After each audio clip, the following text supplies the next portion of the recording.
আসসালামু আলাইকুম। কেমন আছেন সবাই? আজকে শহরের পাশেই দেখলাম এক চাচা আনারস বিক্রি করছেন। বলছেন যে এটি নাকি শ্রীমঙ্গল রাঙামাটি থেকে আসছে। তো যাক আনারস খেতে আসলে খুবই ভালো লাগে। তাই উনাকে বললাম যে একটা আনারস দেন মাখায় আমাদেরকে সুন্দর মতো।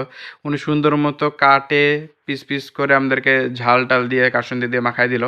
তো সেটা খাইতে আসলে খুবই মজা লাগছে। আনারস শ্রীমঙ্গলের কিছু কিছু আনারস আছে রাঙামাটিতেও মাখাইলাম।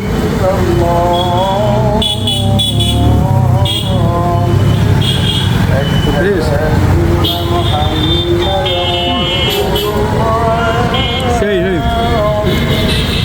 সঙ্গে বড় আমিও নিই, খুবই মজা।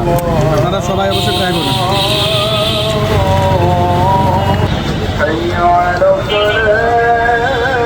সেই স্বাদ।